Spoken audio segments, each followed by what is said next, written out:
In this video, we'll uncover the brilliance of Jacques Mieses, an exceptional pioneer of the Danish Gambit. We'll dissect 7 masterpieces showcasing Mieses' unique strategies, audacious sacrifices, and expertise in the Danish Gambit. The first opponent is Frank Marshall, who was one of the strongest Grandmasters at the time. Mieses starts e4 and Black replies e5. Then d4 immediately challenges Black's pawn center. Black captures the pawn and White offers the Danish Gambit with c3. In the Danish Gambit, White will sacrifice 1 or 2 pawns for the sake of rapid development and potentially a massive attack. Black captures on c3. Mieses does not recapture, bringing out his bishop to attack the vulnerable f7 square, and offering a second pawn that Black greedily grabs. White develops by recapturing, and despite being down 2 pawns, White's beautiful bishops aimed at the Black king side slice the board in half. Black continues d6, opening up his pieces for development. Next, Mieses plays an interesting move. Instead of putting the knight on f3, he places it on e2, where it could eventually move to a more active square. Black develops his knight to c6, and White castles. Black's bishop e6 challenges one of White's bishops, and it moves to e5, where, if it were captured, it would open the e-file, creating a direct path to the Black king. Black avoids recapturing, developing his second knight instead. Mieses follows with queen b3, threatening both the pawn on b7 and to take twice on e6, regaining 1 pawn. Queen c8 defends against both threats. Then White's knight jumps forward, adding another attacker on the bishop, and Black is still reluctant to exchange bishops because it would open the e-file while the Black king is still in the center. So he retreats the knight to e8 to defend the bishop. Mieses captures the knight on f6, severely damaging the kingside pawn structure once Black recaptures, before his knight leaps to h5 where it attacks the pawn on f6. Now Black could immediately defend the pawn on f6, but he first inserts c6 to attack the bishop. And White could capture the pawn first with check, but Black would reply king e7 and White would have 2 hanging pieces. White would be forced to exchange bishops on e6, which would give him time to retreat his knight, and although he would win 1 pawn, we must remember that White is down 2 pawns, and simplifying material would only help Black.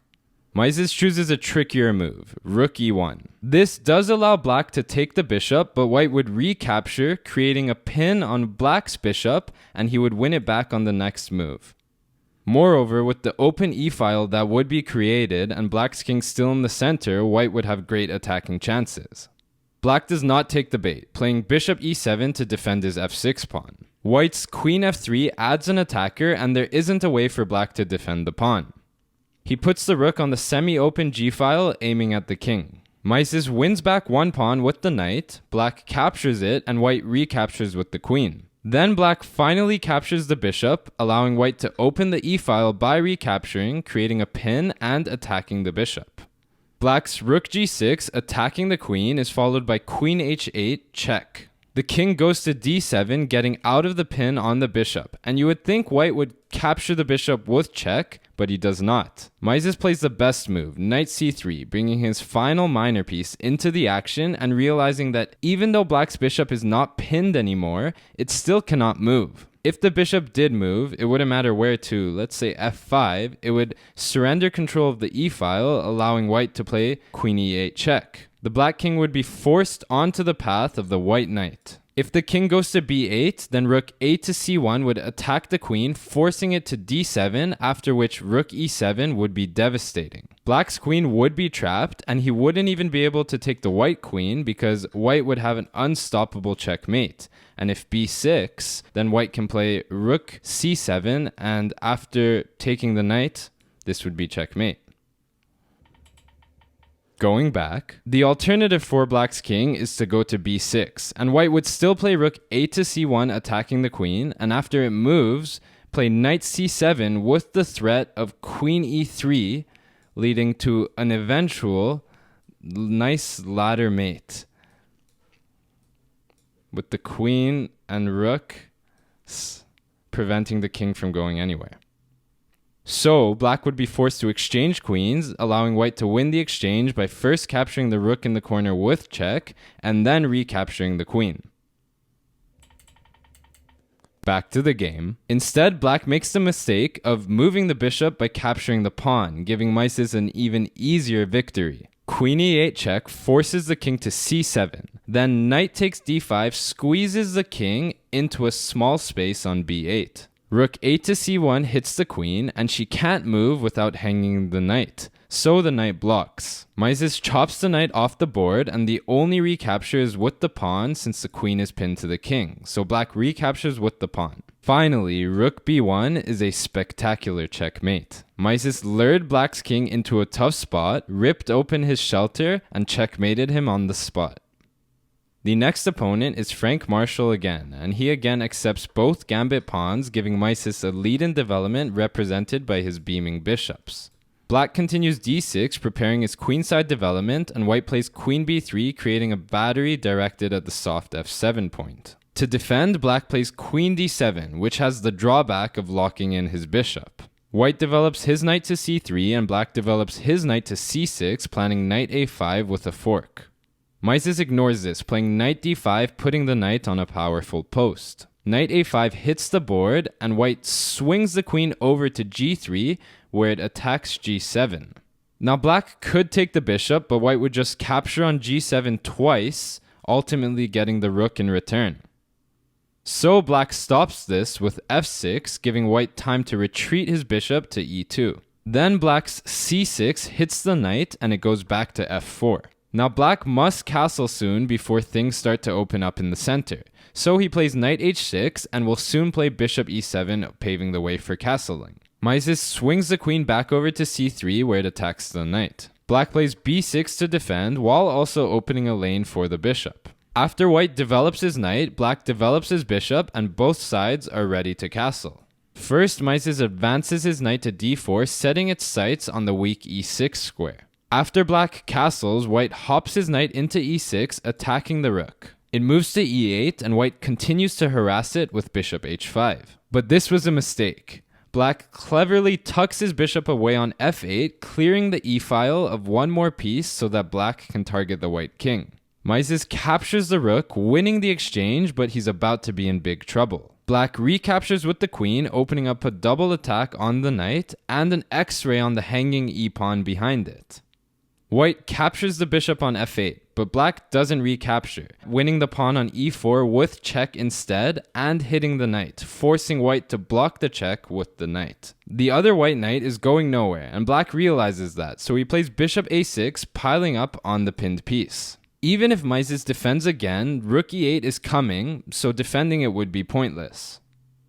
Instead, white castles queenside, and although it looks unsafe for the king, he's able to activate the rook simultaneously in order to create some counterplay. Black captures the knight, getting a piece in exchange for the rook he lost earlier, and that knight still doesn't really have anywhere to go.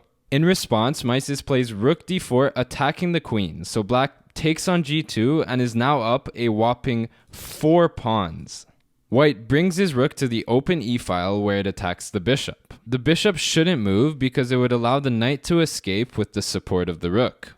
Now black could play rook e8 to defend, and he probably should. Instead, he captures the knight, allowing white to win the bishop. This means that white is up in exchange, albeit he is still down 4 pawns. So black is still up material. Also, black's d-pawn is under attack, so he plays d5, stopping the attack. Mieses starts a plan to attack the king with queen e3, preparing to land it on queen e6 with check. Black plays knight c4, bringing the knight on the rim back into the game where it attacks the queen and the bishop.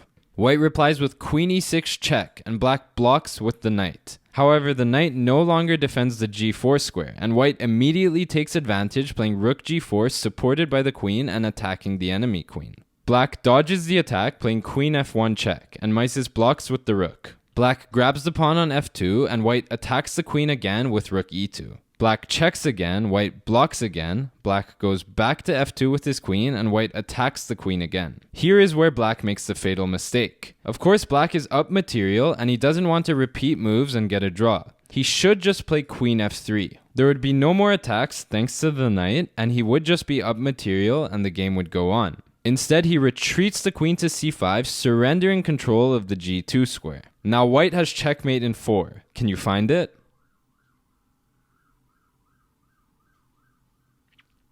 The move Mieses plays is rook takes g7. If the king captures, then queen takes f6 supported by the bishop, then queen g7 would be checkmate. So the king moves to the corner. Then white plays the marvelous move, rook g8. Black resigns. If the king captures, then rook g2, followed by either bishop takes f6 or queen takes f6 would be checkmate.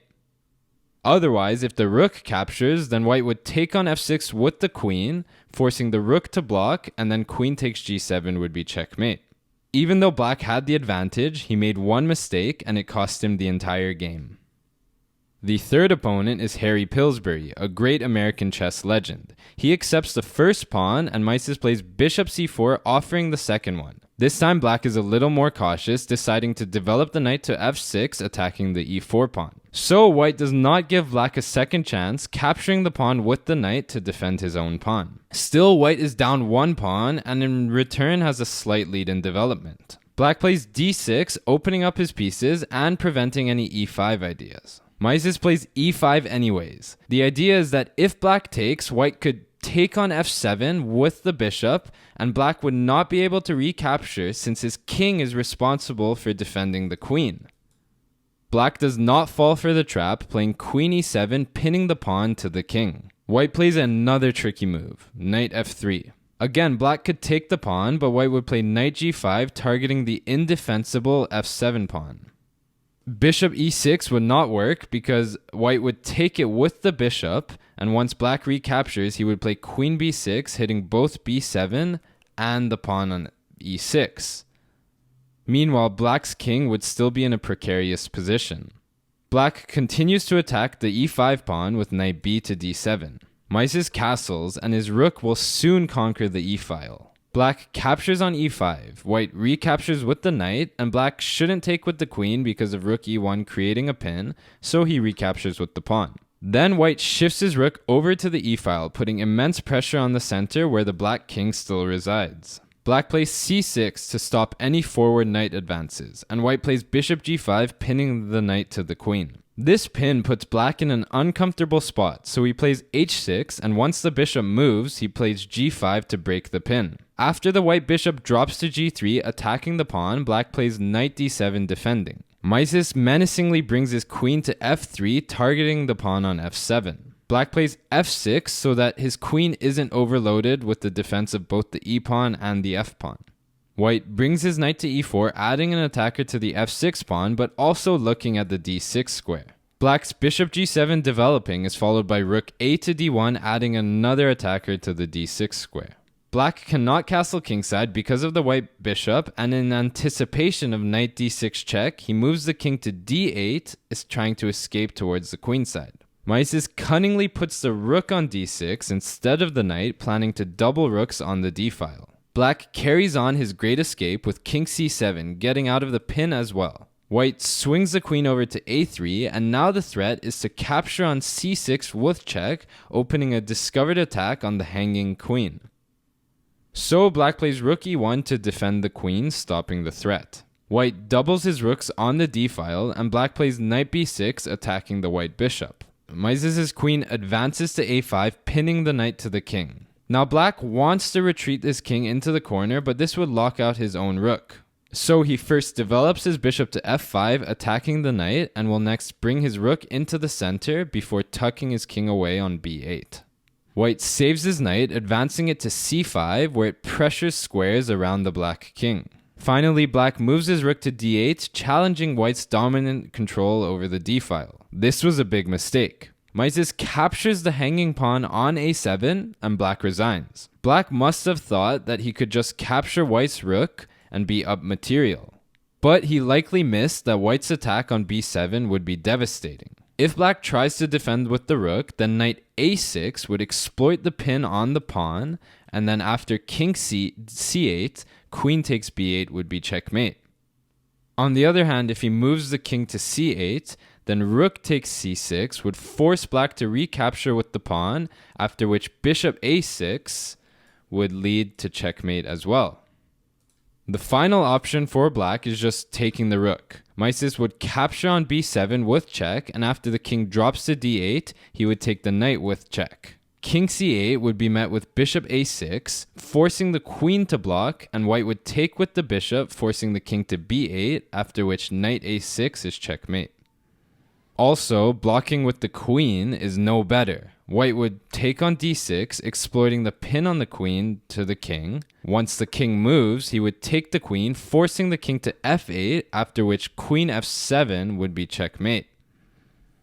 The fourth opponent is the American chess master William Napier. He accepts the first pawn, and after Mieses' bishop c4, he accepts the second pawn as well, allowing white to develop his bishops on two adjacent diagonals. Black continues d6, preparing his queenside development. White develops the knight to c3, and black replies knight c6. Then both sides develop their other knights to their ideal squares. Next, Mieses plays queen c7, deviating from the standard queen b3 in the Danish Gambit. Black's bishop e6 challenges the white bishop, and white, in wanting to preserve his bishop pair, jumps his knight to d5, blocking the attack. Black would not want to capture the knight because it would open the e-file with tempo, and white would be first to castle and dominate the e-file.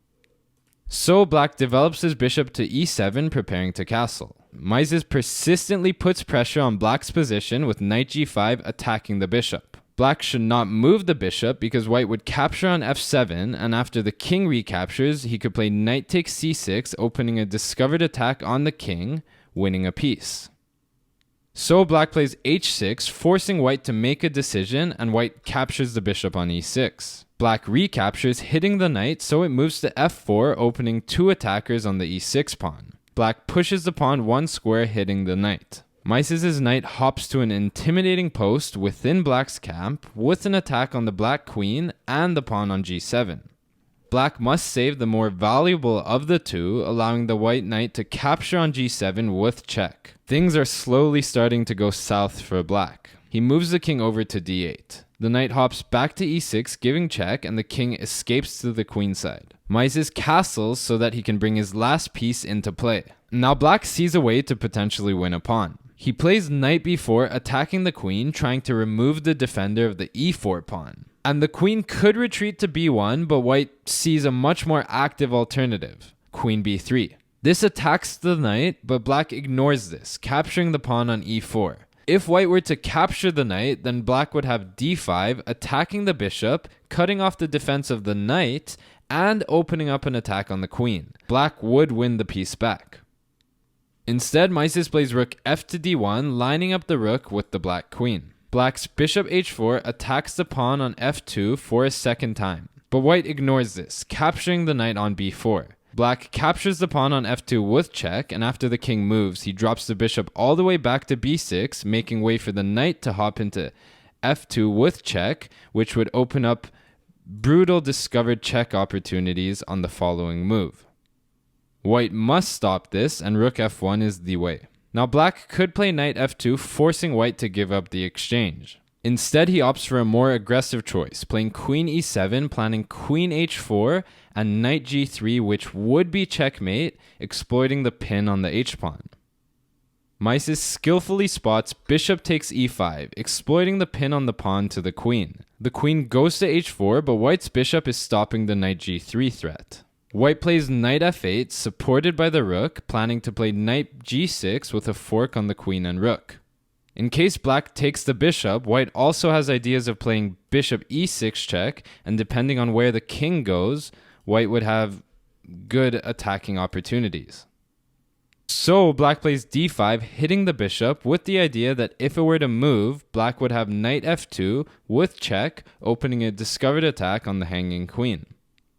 Mieses, anything but a fool, does not take the bait, playing knight g6, forking the rook and the queen. Black plays his last hope, knight f2 check, but white just captures with the rook and black resigns. The game could continue, but black realizes that he'd be down a piece for two pawns, and with his rook trapped in the corner with no entryway into the game, and the white queen about to have a great time with the black king, there's just no hope for black.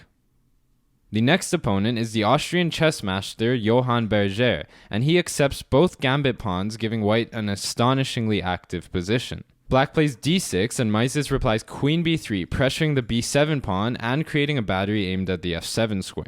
Black defends his vulnerable pawn with queen d7. White's knight c3 develops while aiming at some strong central squares. Black replies knight c6 with knight a5 forking in mind, but white ignores this, jumping his knight into the center. Black follows through with knight a5, and Mieses counterattacks with queen g3. Black could take the bishop, but white would capture twice on g7, eventually getting the rook in return. So black plays f6, blunting the diagonal. Then white plays the tricky bishop b5. If black captures the bishop with the queen, then knight d7 would be a brutal royal fork.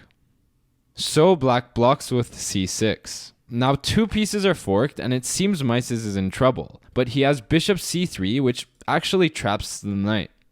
b6 defending wouldn't work because white would capture the knight, and after black recaptures, he would drop his bishop back to a4, and black could not take the knight because the pawn is pinned. And we notice that with the b pawn having captured on a5, black no longer has b5 to break the pin. So black opts for knight f to d7 instead, and white captures the knight. Black captures white's knight in the center, white recaptures, then black captures white's light-squared bishop. In terms of material, nothing has changed, and white is still down 2 pawns. Mieses develops his knight to e2 with the plan of maneuvering to critical central squares. Then black plays queen f7, hitting the d5 pawn, so white defends with queen d3. Black continues b6, attacking the bishop. After it moves to b4, he attacks it again with a5, the bishop moves again, and black attacks it again with b4. Mieses for now ignores the threat, playing queen c4 with a more serious threat. Queen c6 would fork the king and the rook. So black plays bishop b7, covering the square. White advances the knight to f4, where he'll soon jump to e6. Black inserts rook c8, attacking the queen. Now white could play either check, but black would just block with the queen, and white does not want to exchange queens since he's already down 2 pawns. Instead, he moves the queen to d4, attacking the b6 pawn. Also, black could capture the bishop, but white might have a strong attack after castling and bringing the rook to the e-file while black's king is still in the center. So black plays queen d7 with an unusual plan of tucking the king away on f7. I say unusual because black could have just played bishop e7 and castled. Mieses saves his bishop before black moves his king out of the center to f7. White castles, and black develops his bishop to e7. White's knight jumps to e6, taking up an absolutely dominant post within black's camp. Black's queen b5 hits the d5 pawn for a second time. White counters with queen g4 with a dangerous attack on g7. Black's only defense is g6. Then Mieses cleverly plays knight g5 check, with the idea that if black captures, white could play queen e6 check, forcing the king to the back rank, after which he could win the exchange. But taking the knight and losing the exchange is probably black's best bet. Instead, he moves the king back to e8, a big mistake. Mieses captures the pawn on f6, hitting the rook. Black should not take the bishop because queen e6 check would be devastating. Either way the king goes, the result would be checkmate. And if it goes the other way, then white would simply have queen f7 checkmate. The other option would be blocking with the bishop. White would have rook f to e1 piling up on the pinned piece. Black could defend with the queen, but queen f7 and knight e6 would force the queen to give herself up for the knight. Going back, defending with the rook would win a decisive amount of material with a similar combination. Back to the game, black captures the pawn on d5, putting pressure on white's kingside. Mieses has it covered as of now, so he shifts his rook to e1, attacking and pinning the bishop. Black's rook c7 defends, but white just captures the rook in the corner for free. Also, white's knight is not hanging because there's still that pin on the bishop. So white is now up a full rook for the 2 pawns. Black tries h5, trying to deflect the queen away from the defense of the knight, but white just drops the queen to g3. h4 attacks her again, and white just moves the queen up. Black's last attempt is rook c4, but after Mieses' f4, black gives up and resigns. He is just down too much material, while his king still in the center will likely not have a pleasant time were the game to go on. The penultimate opponent is Heinrich Wolf, an Austrian chess master. He captures the pawn on d4 but holds off on the Danish Gambit for now, playing d5 to counterattack in the center. Mieses captures the pawn and black plays knight f6 going after it. White develops the bishop to c4 and black replies c6. The idea is that white wastes a move by capturing, which he does, and black can develop the knight by recapturing. Mieses develops his own knight to his preferred square in this opening, e2, and black finally accepts the Danish Gambit, opening the queen's eyes to one another. White, in wanting to keep the game sharp and exciting, keeps the queens on the board with queen b3, creating a battery aimed at the f7 square. In response, black plays knight a5, forking the queen and the bishop. This means white should not take on f7 because black would reply king e7, and then the queen has no safe square, which still defends the bishop. Black would win the bishop on the following move. Instead, Mieses plays bishop b5 check, and after black blocks with the bishop, he cunningly plays queen takes c3, getting out of the knight's attack. And if black captures the bishop, then white would have queen e5, winning the piece back. Black plays rook c8, attacking the queen. White captures the bishop with check, black recaptures, and white shifts the queen over to g3, where it pressures the g7 pawn, making it difficult for black to develop and get castled. Luckily, black can play bishop b4 check, and once white blocks with the knight, he can castle on the next move. Still, Mieses has his queen in the ideal position to launch an attack on the enemy king. He starts by castling to bring his rook into the game. Black's rook c6 has a long-term plan of bringing the rook over to the king side. White follows with rook d1, pinning the knight to the queen, and black's knight c4 aims to reactivate the knight that was on the rim. Mieses plays queen a3, piling up on the pinned piece. So black drops his knight back to b6 to defend. White's bishop e3 threatens to remove the defender of the pinned piece. Black first captures the knight, and after white recaptures with the pawn, he plays queen e7, getting out of the pin. So if white were to capture the knight on b6, black could recapture with the other knight, avoiding losing a piece. Mieses centralizes his knight on d4, where it attacks the rook. Black swings it over to the king side, where it is in line with white's king. Then white presses on with his knight, moving it to f5, attacking the queen. She moves to a3, attacking the c3 pawn, but now she is somewhat far from the action. Black moves his bishop to d4, defending the pawn and aiming another piece at black's king side. The pressure is mounting and white's attack is about to burst. Black moves the knight to d4, where it can come back to defend the king. But this has the drawback that now both knights are left undefended. White exploits this, capturing on g7, opening up an attack on the hanging knight. Black moves the knight to f4, counterattacking the queen. Mieses shifts the queen to f3, and black captures on g2 with the support of the rook. White takes black's rook with an attack on the queen. But this was a mistake, and it gives black a chance to save the game. Black could have played knight e1 with a discovered check and an attack on the queen. White would be forced to block with the queen to save as much material as possible. Black would capture the queen, and if we were to go on in this variation, we notice that we have a fairly even game with white having 2 rooks for black's queen. Back to the game. Instead, black captures the bishop with his queen. Mieses does not make another mistake. He moves his king out of any discovered checks, making way for his rook to occupy the g-file. Black advances the knight to e5, attacking the queen, so she moves to e4, counterattacking. Now we notice that the knight on g2 is actually trapped, so white's imminent rook g1 would win the piece. Black plays knight g4, knowing that he will lose the knight, and white grabs it, putting him up a full rook. Black, with a hopeless position, pushes b5. Mieses increases control of the g-file with rook g1. Black's knight e3 opens a discovered attack on the queen, but white simply moves her to e4 so that after black captures the knight, white can recapture with the queen. At this point, black resigns. The game has simplified considerably, and black is just down a full rook, so there's just no chance for him.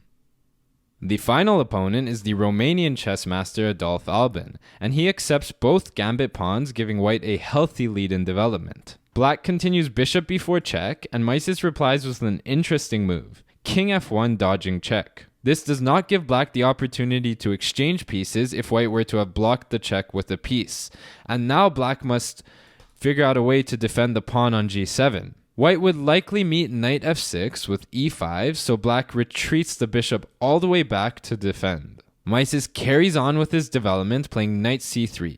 Black develops the knight to h6 in wanting to avoid e5, and white develops the other knight to f3. Black's knight c6 is followed by knight d5, centralizing the piece. After black plays d6, opening up his bishop, white plays h3 to prevent that bishop g4 pin. Black's knight a5 hits the white bishop, so it drops back one square. But this move also opens up the c-pawn to play c6, dislodging white's powerful knight in the center. It goes to f4.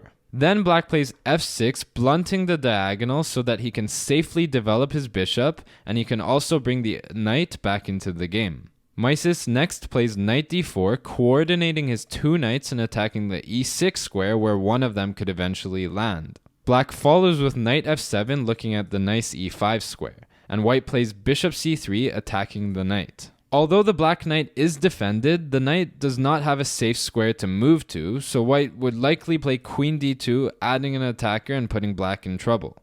In light of this, black plays b6 defending, but this loosens the c6 pawn. Mieses captures the knight on e5, removing the defender of the c6 pawn, and after black recaptures, he takes on c6 with his knight, attacking the queen. The queen moves to b6, counterattacking the knight, so white plays rook c1 defending. Black's bishop a6, aiming to exchange pieces, is followed by knight d5, attacking the queen. The queen has no safe retreat square that still defends the a5 pawn.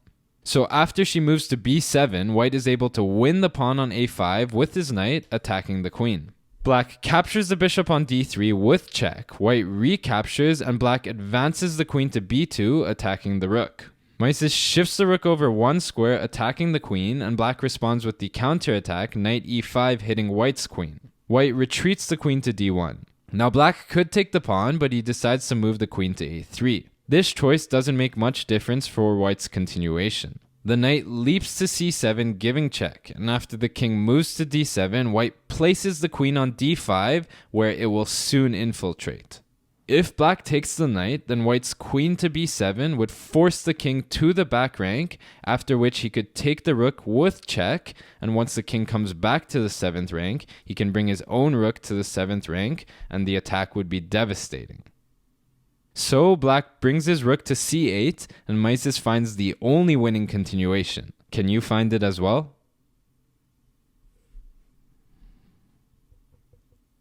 The move Mieses plays is queen e6 check. King d8 would be met with queen e8, and after the king takes the knight, rook b7 would be checkmate. So black takes the knight. White's rook jumps to b7, forcing the king to d8. Knight c6 is almost checkmate, but that knight can be captured. Black's knight cannot move because it is responsible for defending queen d7 checkmate. So black's rook captures the knight. Then Mieses' rook b8 induces a black resignation. Black has two responses. Blocking with the rook would lead to this straightforward checkmate, and moving the king to c7 would lead to queen c8 checkmate. I hope these games were both entertaining and instructive. Don't forget to like, comment, and subscribe for more chess content.